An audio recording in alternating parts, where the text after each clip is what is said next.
Doy una fraternal bienvenida a todos y cada uno de ustedes presentes en esta reunión. Tengo el gusto de presentar a nuestro querido hermano Daniel Linares, que es miembro de la logia Aura de la Ciudad de México y que hoy nos presenta un tema muy interesante que tiene que ver con el poder de la voluntad, de lo divino a lo humano. Sin más, gracias, querido Daniel, por aceptar nuestra invitación a compartir esta charla y que sea para el bien de todos. Adelante, por favor. Bueno, muy buenas noches. Vamos a comenzar por aquí a compartir entonces la pantalla, la presentación de hoy día. Bueno, como dijo Enrique, la plática que me ha tocado brindarles el día de hoy tiene por título El poder de la voluntad, de lo divino a lo humano. En esta presentación vamos a ofrecer diferentes conceptos de autores teosóficos sobre el amplio y complejo tema de la voluntad, el cual en la mayoría de los ámbitos ligados al ser humano no se aplica con su verdadera significación. Veremos la voluntad desde el punto de vista de la sabiduría antigua, quien nos brinda una interpretación adecuada que puede aplicarse al desarrollo interno de la personalidad. Bueno, como primer punto, quisiera hacer un pequeño repaso o para los que no tengan el conocimiento de la constitución sectenaria que nos brinda la teosofía, porque vamos a estar hablando de los diferentes principios y planos de la manifestación. Entonces, bueno, quería iniciar esto para los que no tuvieran conocimiento o para simplemente recordar un poquito y tenerlos presente para esta plática. Bueno, los tengo aquí nombrados en la parte de arriba, pues tenemos lo que se conoce como la triada superior y en la parte de abajo el cuaternario inferior. Vamos a hacer la salvedad que el principio de manas, que sabemos que es el quinto, aunque es uno solo, para efectos prácticos lo podemos dividir entre el manas superior y el manas inferior, que realmente de esa manera se explica en la plática. Entonces tenemos, bueno, el principio, el séptimo principio, el más elevado, Atma, el espíritu. Tenemos el sexto, Buddhi, el alma espiritual. Tenemos el quinto, Manas superior, la mente abstracta. Nuevamente el quinto, Manas inferior, la mente concreta, ya en el cuaternario inferior. El cuarto, Kama, los deseos animales y las pasiones. El tercero, el Linga Sarira, el cuerpo astral, el doble, también conocido como el doble etérico. El segundo principio, el prana, la vida o principio vital. Y el primer principio, el stula sarira, el cuerpo físico. Bueno, durante la plática, por eso quería hacer esta pequeña introducción. Vamos a estar viendo muchos de estos nombres y qué significan o qué relación tienen con referencia al tema de la voluntad. Bueno, comenzamos por aquí viendo la voluntad y la sabiduría antigua. En metafísica y filosofía oculta, la voluntad es lo que gobierna los universos manifestados en la eternidad. Es el solo y único principio del movimiento abstracto eterno y su esencia animadora. La voluntad es una fuerza y es extenaria en sus grados de manifestación. Emana de Atma, luego desciende hasta Buddhi, continúa hacia Mahat y sigue su descenso hasta su manifestación inferior en Kama. La voluntad como un principio eterno o como esencia original no es espíritu ni sustancia, sino ideación eterna. El origen del bien y del mal reside respectivamente en la armonía y el conflicto de voluntades en el cosmos. Los filósofos antiguos afirmaban que todas las cosas visibles e invisibles surgían a la existencia por manifestación de la voluntad, a la que Platón llamó idea divina, y que así como esta idea da existencia objetiva a la materia con solo enfocar su voluntad en un centro de fuerza localizada, así también el hombre, el microcosmos con respecto del macrocosmos, da forma objetiva a la materia en proporción del vigor de su voluntad. Los átomos son los operarios movidos automáticamente a influjo de la voluntad que en ellos se enfoca y manifestada en fuerza, los pone en actividad. El proyecto del futuro edificio está en la mente del arquitecto y es reflejo de su voluntad, que abstracta desde el momento de concebirlo, se concreta en cuanto los átomos obedecen a los puntos, líneas y formas trazadas en la mente del divino geómetra. Como Dios crea, así crea el hombre. Dátele voluntad lo suficientemente vigorosa y materializará las formas mentales. Este es el secreto de los secretos, y quien lo aprende merece el título de mago.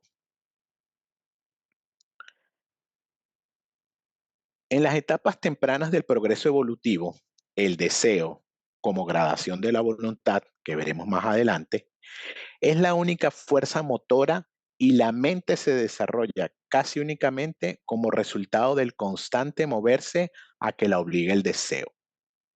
En estas etapas posteriores, otros factores entran en acción y a medida que el deseo se transforma gradualmente en voluntad, esta última se va convirtiendo en la fuerza motriz que impulsa el desenvolvimiento evolutivo.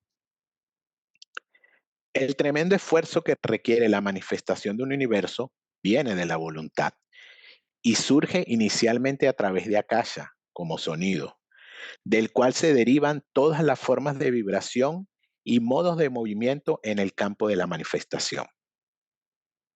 Kama, el deseo, es una forma rebajada de la voluntad.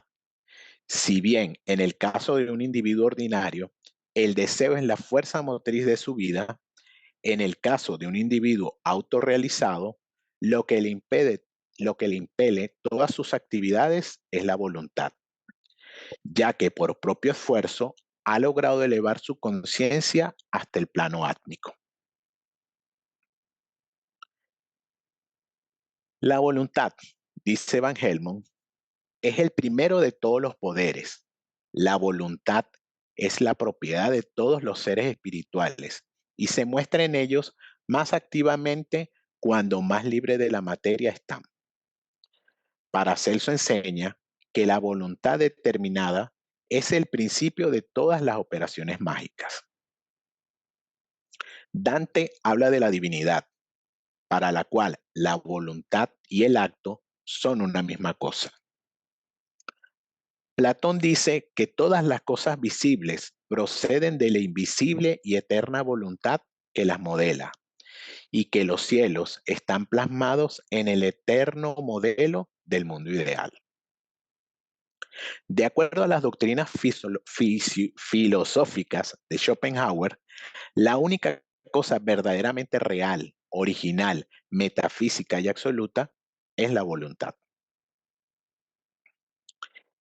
En los oráculos caldeos se lee: las obras de la naturaleza coexisten con la intelectual y espiritual luz del Padre, porque el alma adorna el inmenso cielo y lo embellece según la voluntad del Padre.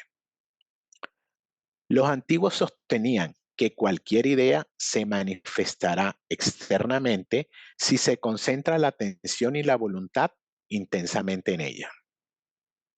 La teosofía enseña que luego de la separación de la fuente primordial, se necesita de la voluntad para lograr nuevamente el retorno y la unión con la fuente de la que se emanó. Kriya Chatki es aquel misterioso y divino poder latente en la voluntad de cada hombre, que le permite producir resultados fenomenales externos, perceptibles por su propia energía inherente. Aquí podemos agregar como un dato curioso también que en la mitología griega, el dios Zeus, el dios del cielo y del trueno, representa el logos y la voluntad, y su rayo es Fojada. Continuamos por aquí y vamos a ver la voluntad desde el punto de vista de lo divino, de lo superior. Es la esencia creativa y animadora del movimiento abstracto y eterno en todo el cosmos. En su sentido abstracto, es una jerarquía de fuerzas inteligentes que emana del conjunto de huestes de seres visibles e invisibles, que son la naturaleza misma. Las llamadas leyes de la naturaleza son la acción y la interacción de las conciencias y voluntades combinadas que impregnan el cosmos. La voluntad brota en torrentes de luz y vida desde el logos primordial. Estas inundaciones, siguiendo los caminos de la circulación universal, llegan a nosotros desde el corazón central del sistema solar, en lo que respecta a nuestro universo solar. Descienden así, plano por plano y ciclo por ciclo, a las profundidades de la materia, de donde finalmente emergen nuevamente hacia su fuente primaria. En este descenso y ascenso progresivo, la voluntad se manifiesta de acuerdo con cada plano o estado de conciencia en el que ingresa. Existe, por lo tanto, una idea voluntad cósmica fundamental que se divide en innumerables corrientes de entidades o jerarquías durante los periodos de manifestación y que opera de innumerables maneras en cada ronda de la interminable escalera de la vida. También podemos agregar, en el caso de la voluntad y refiriéndose al universo, que el universo al reposo o en pralaya vuelve a despertar o al manvantara por efecto de la voluntad. Ok, continuamos ahora con la voluntad en lo humano. El poder de la voluntad se manifiesta a través del principio átmico. La vieja máxima, detrás de la voluntad está el deseo, explica la influencia paradójica de esta fuerza incolora que se utiliza para energizar tanto los motivos buenos como los malos. Al operar a través de la naturaleza humana intermedia, el individuo consciente e inconscientemente le da una dirección correcta o incorrecta, según el uso que haga del libre albedrío al elegir su curso de conducta. La voluntad se expresa en los deseos sublimes e impersonales de las elevadas deidades celestiales, mientras que en el polo opuesto, los deseos egoístas, sensuales y animales dirigen con demasiada frecuencia la acción humana. La voluntad es la universal tendencia armónica que actúa por medio de mana superior. Aquí en la parte de la humana podemos decir también que por el deseo a la vida renacemos y por el poder de la voluntad nos liberamos. Bueno, una vez que hemos visto unas pequeñas enseñanzas donde se nos da una idea o una aproximación a lo que es la voluntad, por aquí tenemos un ejemplo tomado, dos ejemplos, perdón, tomados de la doctrina secreta tanto de cosmogénesis y de antropogénesis. Entonces, en la estancia 5 de cosmogénesis nos dice, los 7 primordiales, los 7 primeros soplos del dragón de la sabiduría, producen a su vez el torbellino de fuego con sus sagrados alientos de circulación giratoria. Ellos hacen de él el mensajero de su voluntad. Y en antropogénesis, en la estancia 7, leemos, la tercera se convirtió en el Baham de los señores de la sabiduría. Creó hijos de la voluntad y del yoga por Kriya Chatki. Bueno, aquí en un pequeño esquema podemos ver los dos ejemplos que nos ofrece la doctrina secreta. En el primero, de la estancia de cosmogénesis, vemos como los 7 primordiales, esos seres, los primeros seres que vienen a la manifestación, ¿verdad? Producto del logos, ellos contemplando las ideas, como nos dice la estancia, aparece Fohat, el cual lo convierten en el mensajero de su voluntad y manifiesta el universo. Aquí podemos ver muy bien los aspectos en que la voluntad va degradándose hasta venir de los planos superiores hasta los planos inferiores. Igual, en el segundo ejemplo, en el de antropogénesis, nos dice que los hijos de la sabiduría, los señores de la llama, a través de Kriya Chatki, igualmente contemplando en este caso la idea del ser celestial de la Dan Katmon, a través de esa fuerza llamada Kriya Chatki, crean la tercera raza. Entonces, bueno, igualmente son dos ejemplos donde podemos ver el proceso de la voluntad y cómo trabaja a través de la manifestación. Por aquí entonces, hasta lo que hemos visto ahora o lo que se nos ofreció en las ideas de la sabiduría antigua, podemos ver que la voluntad es ideación, es movimiento, es fuerza y por ende creación. Hay tres cosas eternas en el universo: el espacio, el movimiento y la duración. Aunque las tres tienen un aspecto periódico e ilusorio, por lo tanto se puede considerar también que la voluntad es eterna e ilusoria. La voluntad es el único principio del movimiento, que luego se convierte en fuerza.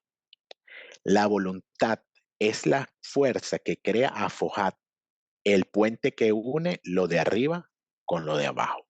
Bueno, continuamos ahora con un aspecto que ya concierne directamente a la naturaleza humana, y es la voluntad y el deseo. Tanto la voluntad como el deseo son un poder motriz que nos impulsa a hacer cosas. En la literatura teosófica se habla de una voluntad espiritual superior al deseo, la cual es esencial para transitar el sendero de evolución.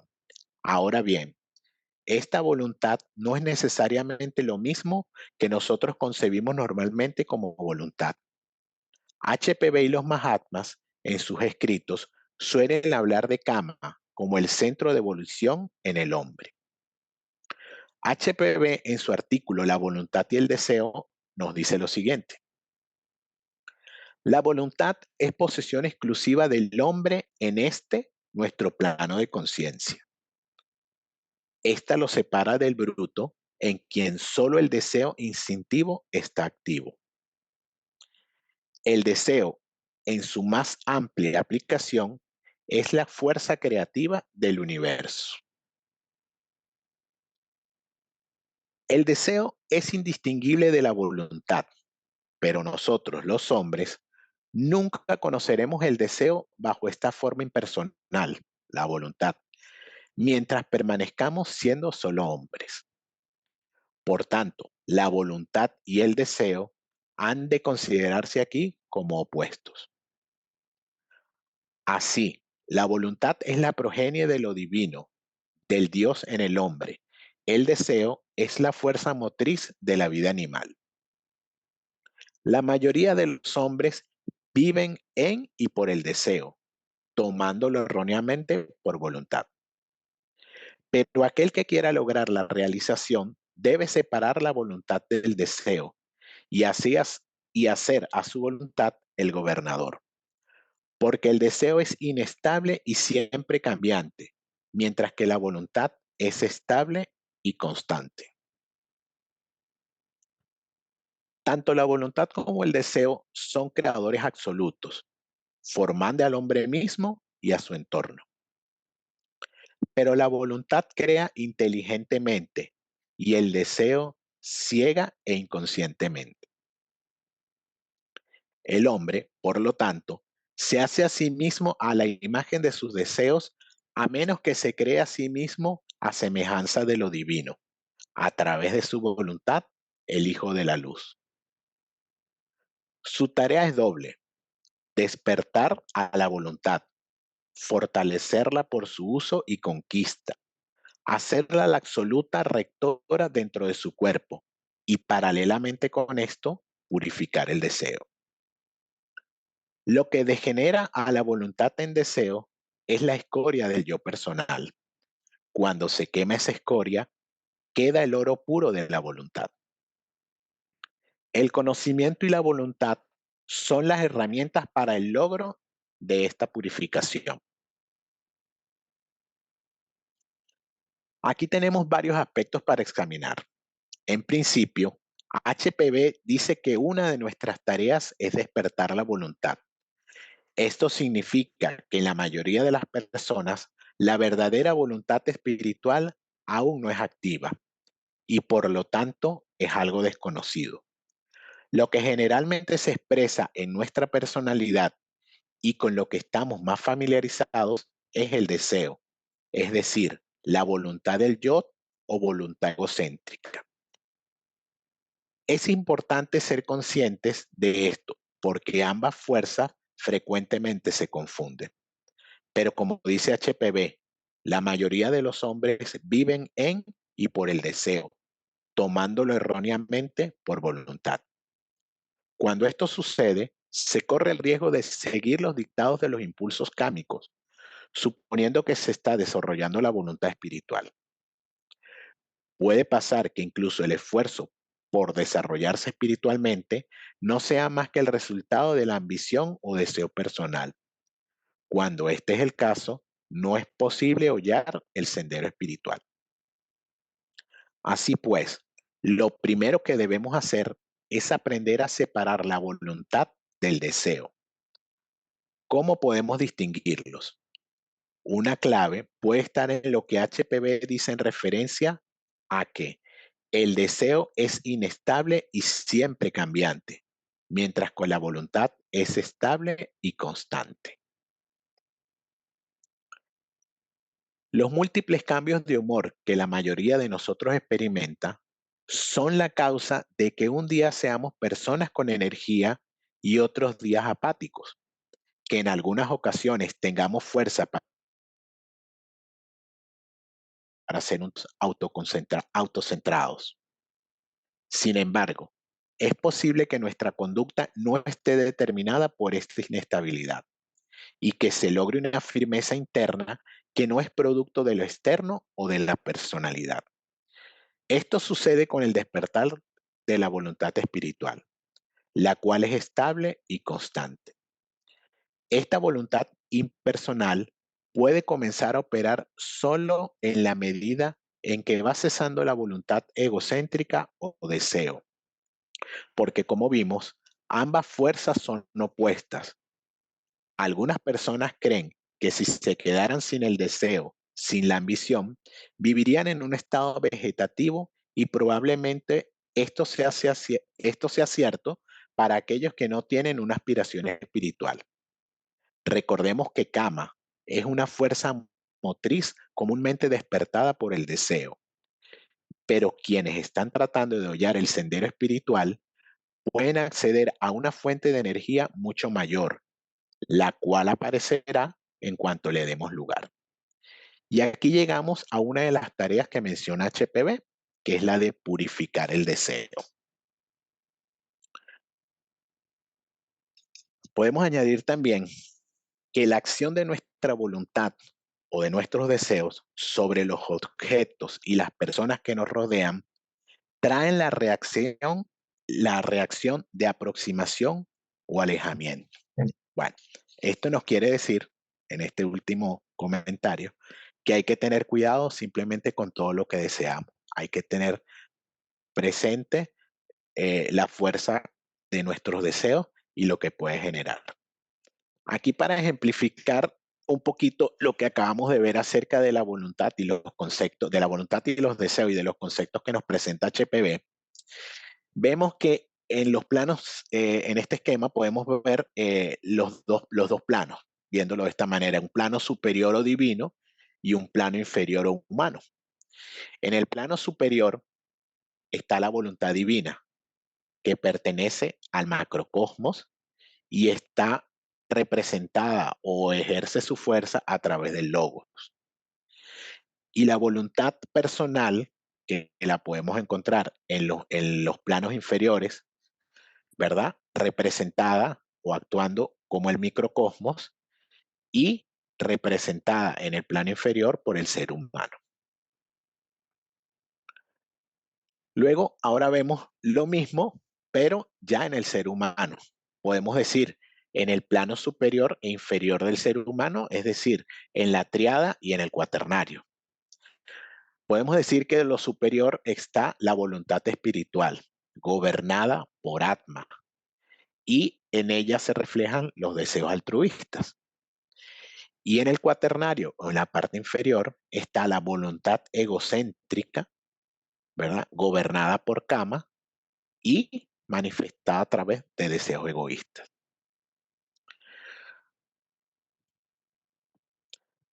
Continuamos con el punto a que nos hacía referencia HPV en su escrito, donde nos decía la necesidad o donde nos alentaba a purificar los deseos.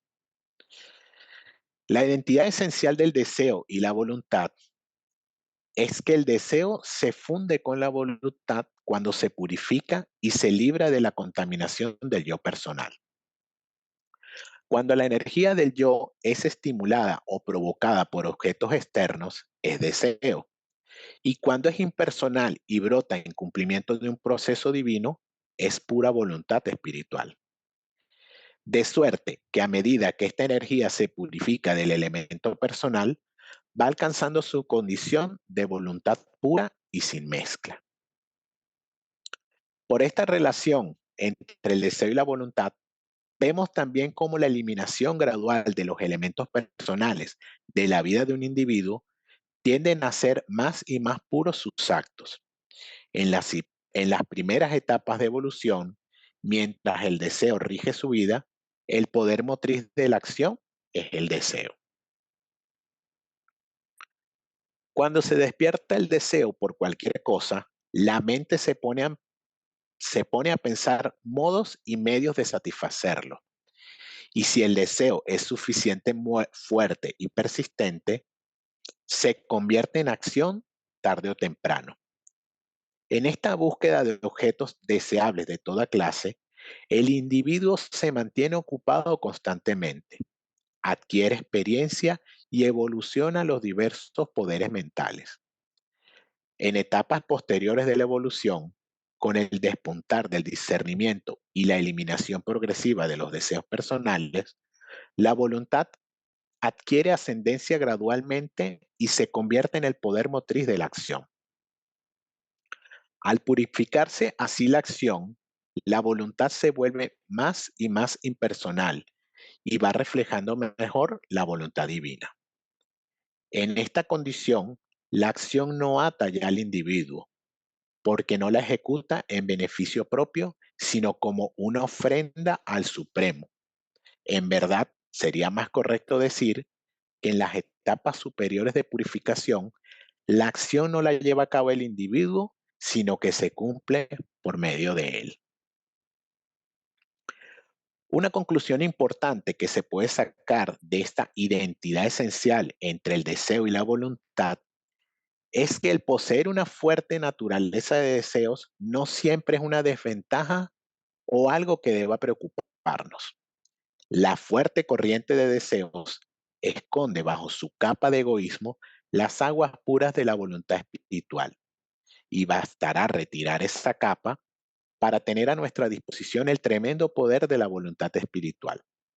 Por lo tanto, y desde el punto de vista superior, quienes tienen fuertes deseos son más meritorios que aquellos cuyos deseos son débiles o son demasiado perezosos para luchar por algo con energía. En esta verdad se basa el dicho de que cuando más grande es el pecador, más grande será el santo. Podemos añadir también que la acción, perdón, podemos añadir que la voluntad viene de lo superior, es una fuerza espontánea y no viene de la mente. Bueno, para complementar lo anterior y aclarar un poco el caso de la comparación entre deseo y voluntad, donde se nos dice que es lo mismo y en otro lugar se nos dice que son polos opuestos, vale la pena decir que se está refiriendo a la voluntad y el deseo en diferentes planos de la manifestación. Igualmente, en los planes superiores, en lo divino, la voluntad y el deseo son lo mismo. No existe distinción entre los dos. Hablar de deseo o voluntad es lo mismo. Entonces decimos que la voluntad, ¿verdad? En el plano de lo divino se manifiesta a través del logo y emana en forma de luz y vida. Y en el plano humano o en los planos inferiores, podemos decir que voluntad y deseo son diferentes. Son conceptos o términos opuestos. ¿Por qué? Porque la voluntad, ¿verdad? Dijimos que está conectada a Atma y el deseo está conectado a Kama. Entonces, la voluntad tiende o es el reflejo de lo espiritual y el deseo de lo animal. ¿Cuál es nuestro trabajo en el mundo inferior, en nuestro plano de acción y en el ser humano? Es desarrollar los deseos espirituales y purificar los deseos animales. Ese es el trabajo a que nos llama el poder de la voluntad. Bueno, ahora vamos a hablar un poco sobre la voluntad y el poder. La índole esencial del deseo consiste en la atracción que se siente por objetos que proporcionan placer o en la repulsión por los que producen dolor. Esta atracción o repulsión prueba la existencia de un poder, y este poder es de la misma esencia que el poder de la voluntad. Por lo tanto, no existe diferencia esencial entre deseo y voluntad. En cierto sentido, el deseo no es sino el reflejo de la voluntad en el plano emocional. La diferencia entre deseo y voluntad consiste en el hecho de que en el caso del deseo, el poder del yo es provocado por objetos externos que le hacen sentir atracciones o repulsiones, mientras que en el caso de la voluntad, ese poder brota independientemente de cualquier estímulo externo y es autodeterminado. Esta identidad esencial de la naturaleza del deseo y de la voluntad se observa en dos hechos importantes que cualquiera puede ver por sí mismo. El primero es que tanto el deseo como la voluntad conllevan el poder de realizarse. Cualquier cosa que deseemos podemos realizarla, aunque no siempre inmediatamente. En el momento en que colocamos ante nosotros cualquier objeto y empezamos a desearlo, comienza un acercamiento, con atracción proporcional a la intensidad del deseo. Si éste es suficientemente fuerte y las circunstancias son favorables, podemos alcanzar el objeto inmediatamente. Pero en caso de que las circunstancias no sean favorables o de que el objeto sea tal que solo pueda adquirirse con esfuerzos prolongados, aún entonces el acercamiento empieza en el momento en que comenzamos a desearlo y solo es cuestión de tiempo para su realización. Tomemos unos pocos ejemplos para ilustrar esto. Supongamos que deseo oír buena música. No tengo que hacer más que sintonizar la radio para satisfacer ese deseo. Pero supongamos que deseo poseer riquezas. Entonces tendré que trabajar duro, sacrificar mis comodidades y placeres, administrar con cuidado mis recursos, y si tengo suficientes capacidades en estos sentidos, lograré amasar lentamente una riqueza y realizar mi ambición en esta vida. Pero si muero o no logro realizar mi ambición en esta vida y mi deseo persiste, naceré en mi vida siguiente con mayores capacidades en este sentido y en mejores circunstancias, y entonces realizaré mi acariciada ambición. Pero supongamos que en vez de desear estos objetos transitorios, deseo alcanzar la iluminación. Obviamente, este no es un deseo que se puede satisfacer inmediatamente. Tendré que trabajar por muchas vidas. Tendré que formar gradualmente un carácter noble y puro. Tendré que purificar mi naturaleza inferior. Tendré que desarrollar lentamente todas mis posibilidades de vida, vida tras vida. Y si mantengo la intensidad necesaria de deseo y perseverancia, algún día me encontraré en la cumbre del monte, iluminado y libre. Vemos así que en el deseo hay el mismo irresistible poder de realización que asociamos con la voluntad. Agregamos aquí, las personas llamadas afortunadas son aquellas que están dotadas de poderosos deseos y de voluntad enérgica. Y si estudiamos con atención el mundo que nos circunda, veremos claramente demostrada la existencia de esta fuerza en nosotros mismos y en los demás. Bueno, igualmente esta última frase nos invita a tener esa fuerza, ¿verdad? Ese poder para conducir nuestros deseos, para alcanzar lo verdaderamente importante, lo verdaderamente necesario para nuestra evolución. Continuamos y ahora vamos con la voluntad y la acción. La relación entre voluntad y acción puede compararse con la relación entre energía potencial y energía cinética. En una batería, la energía está presente en forma potencial a cierto voltaje y permanece potencial mientras un medio conductor no junte los terminales. Al juntarlos por medio de un alambre, la energía potencial se convierte en energía cinética.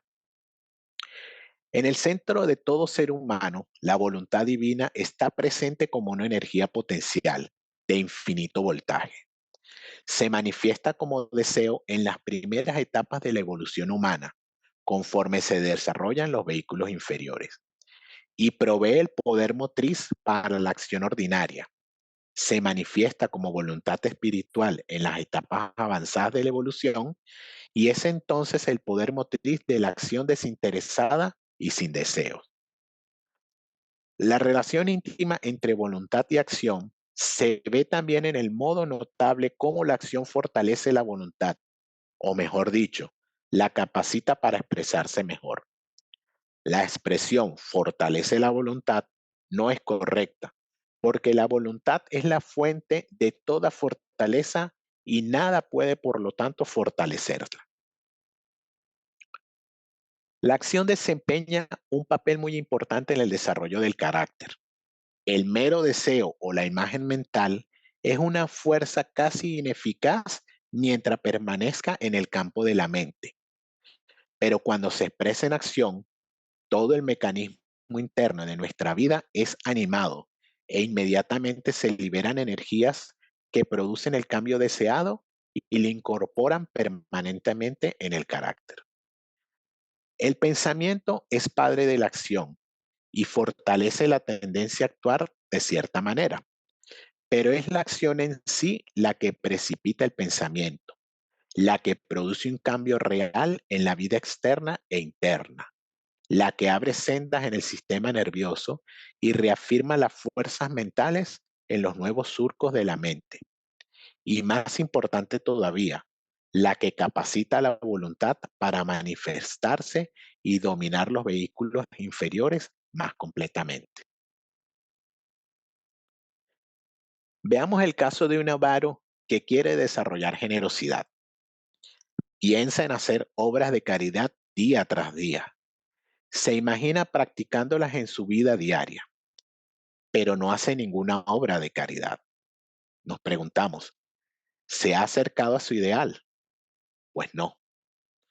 Pero en realidad, pero cuando en realidad le dé algo a un necesitado, allí sí se verá el resultado de su ideal.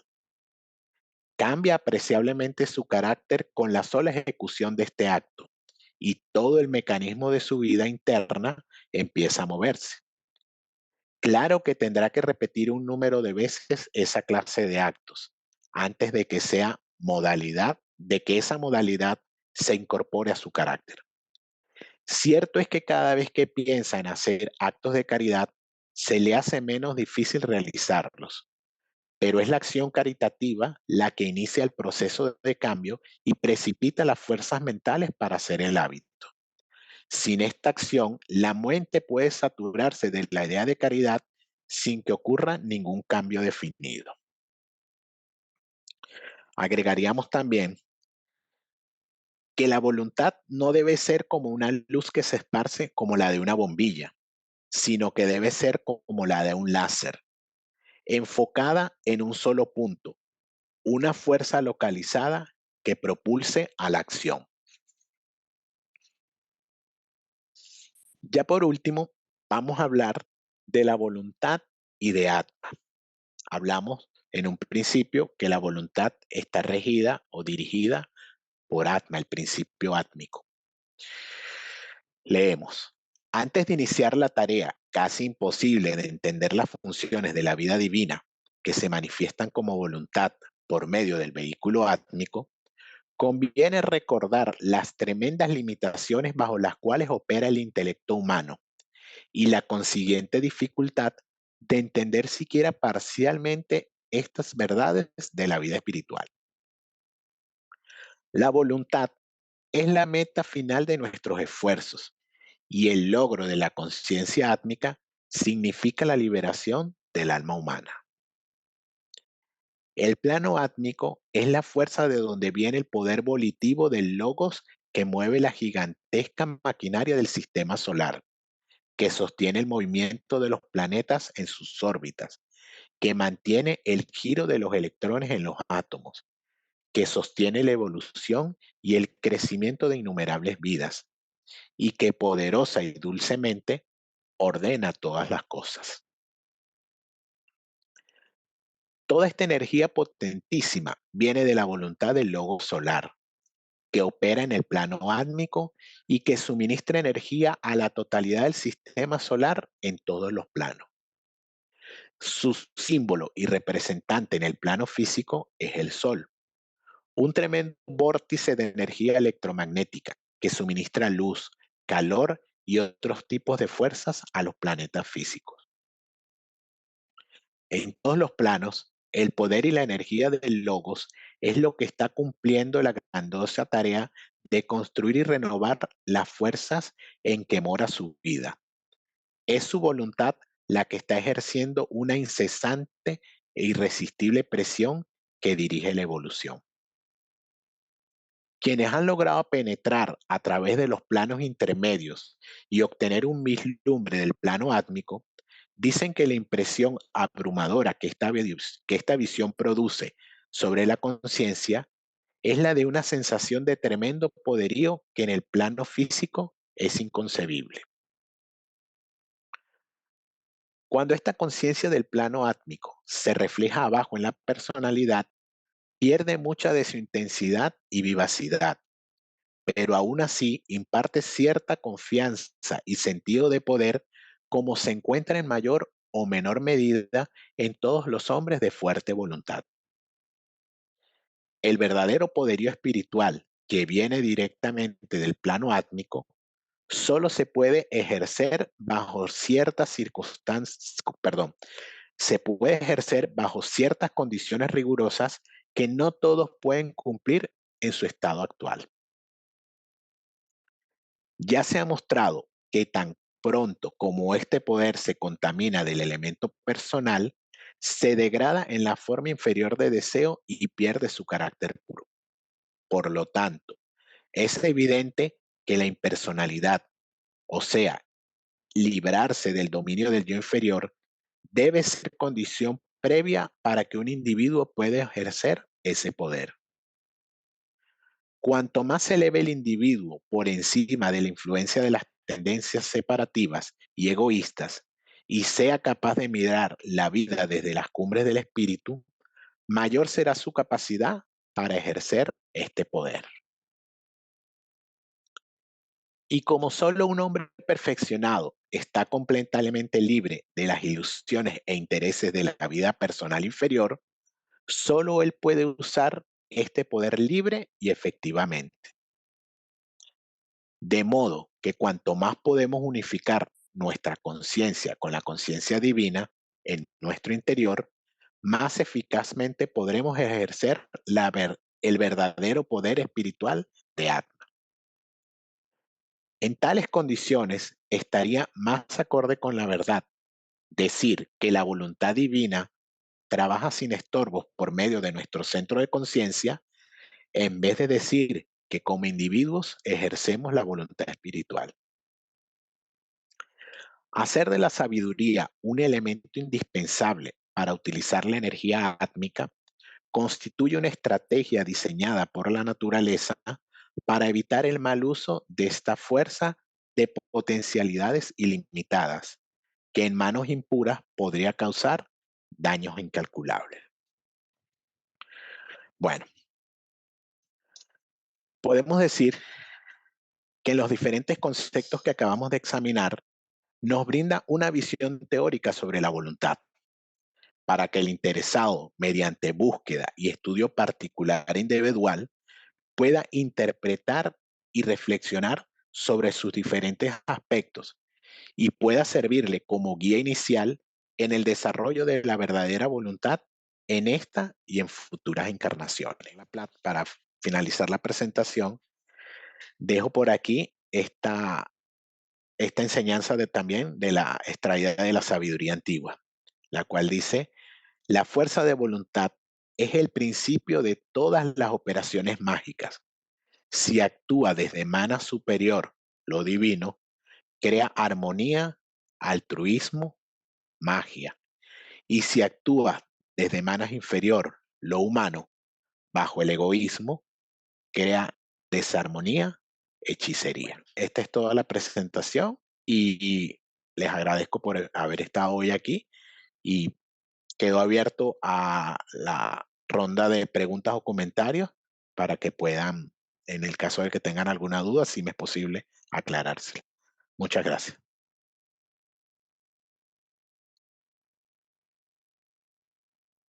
Gracias. Gracias a ti, Daniel, por esta presentación llena de datos interesantes, importantes y que queda en cada uno de nosotros hacer uso de este conocimiento que nos has dejado en este día, en esta noche, y que bien valdrá la pena repasar nuevamente esta presentación porque tiene datos muy importantes que pueden servirnos para reencauzar nuestros anhelos, nuestros deseos, nuestros intentos de, de querer ser mejores seres humanos. Hay muy buenas razones para hacerlo, desde luego, y para hacerlo y para hacerlo. Entonces, esta es una magnífica guía que nos has proporcionado y te agradezco infinitamente el haber aceptado este reto para investigar y nos has proporcionado una enorme cantidad de posibilidades eh, para explorar a través de esta información y que cada uno de nosotros podamos llevar a nuestras vidas esta para vivir una experiencia muy personal y que ojalá sea pensando en los demás, como siempre. Muchas gracias, Daniel.